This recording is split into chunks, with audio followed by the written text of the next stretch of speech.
Hello guys! Welcome to my vlog. Na-flex ako sa inyo guys kasi magwawalis ako sa baba. Kasi mag-aayos si Papa doon ng tricycle. Tapos yung pinagparadahan ng tricycle, wawalisan ko. So ngayon, naalala ko pala, may dala kaming walis galing sa Quezon. Ngayon, i-flex ko sa inyo kung anong klaseng walis itong dala-dala namin. Dalawang klase ito guys. Ayan. Ayan guys, ayan. Magkaiba siya ng kulay, no? Ito, oh, magkaiba sila ng kulay. Actually, guys, ito, dalawa ito eh. Dalawa ito. Ito, isa lang talaga. Ito yung, kinayas ni Daddy. Walis ting-ting ng nyug. Ito, guys, dalawa ito. Binigay ko ang isa nito sa aking kapitbahay na masipag magwalis sa aking harapan tindahan. Kasi magkatabi kami ng bahay. Tinuloy-tuloy niya na sa akin sa harapan magwalis. Araw-araw yan. So, binigay ko sa kanya ang isa. Ito guys, itong walis na to. Yan, pantay lang din sila ng haba, oh. Malaki yung kanyang hibla. Ayan, manipis ang hibla ng walis ng nyog.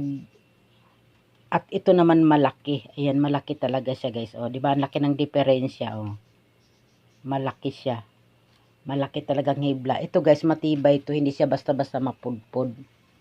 Yan, maganda siya guys. Ito yung madalas nilang ginagamit sa kanila, sa lugar nila.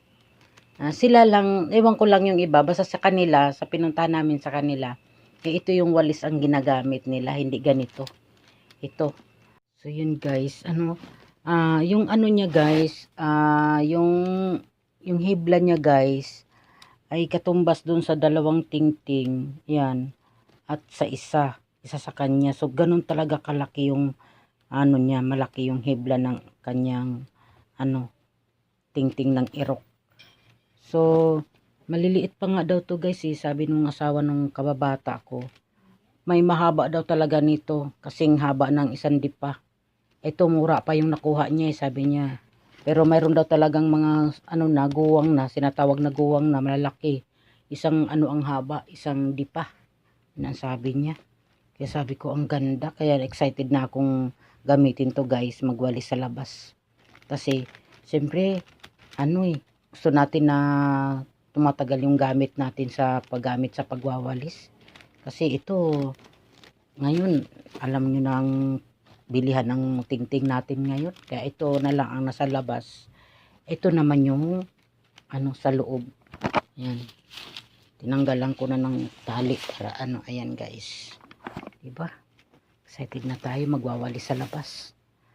Yan. Kaya, alam mo guys kung anong puno ang gamit na to guys. Na ang nito guys, na walis na ito.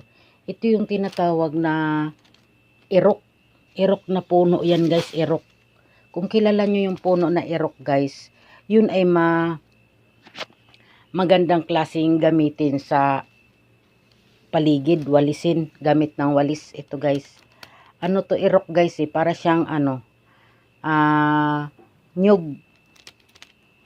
Ang klase ng puno niya parang nyug, pero nakitaan ko sa ibang mga farm parang ginagawa nilang pinakahalaman.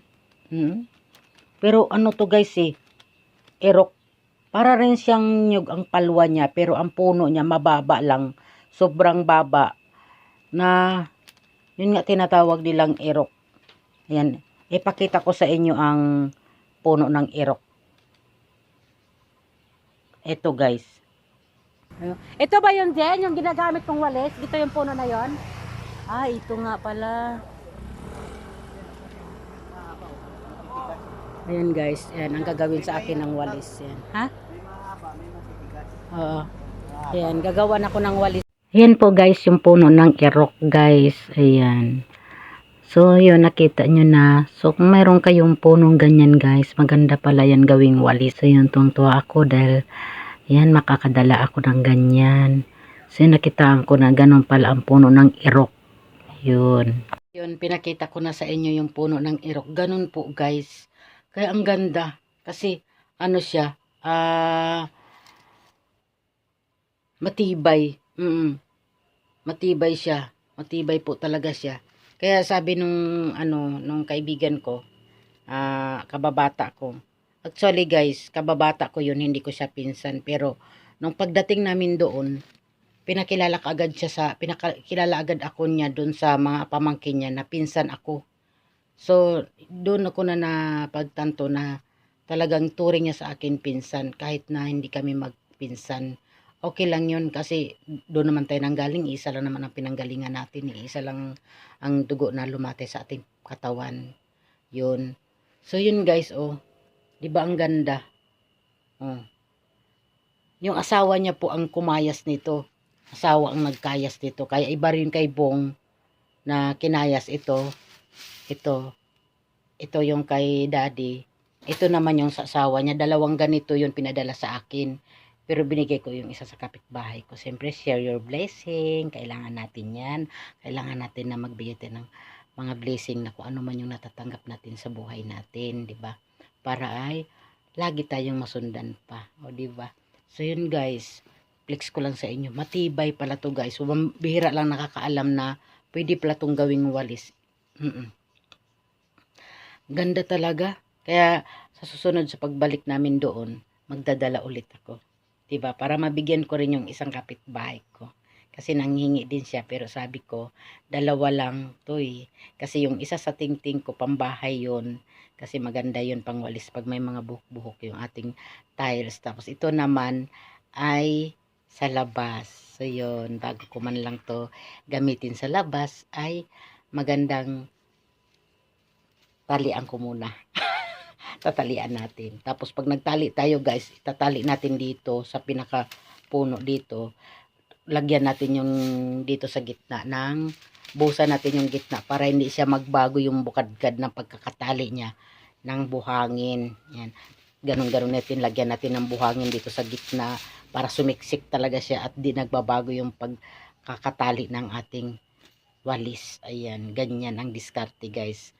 So, na-flex ko sa inyo, no? O sa mga nakakaalam dyan sa probinsya, magkayas kayo ng ganun. Irok. Maganda pala yung irok na gagawin nating walis. First time ko lang talaga makakaalam na may punong irok na gawing walis. Yun. So, yeah. So, ayun guys, na-flex ko na sa inyo. So, start na akong magwalis. Hindi ko na isama sa vlog ko yung pagwawalis ko guys kasi nasa baba tayo. Ayan, walang hawak ng camera. Ayan. So, yun guys. Ang ganda, no? Iba pati ang kulay niya guys, no? Diba? Magkaiba. Matibay to guys. Matibay. Matigas siya. Nakakakuha talaga siya ng mga mga basura na dumidikit sa lupa.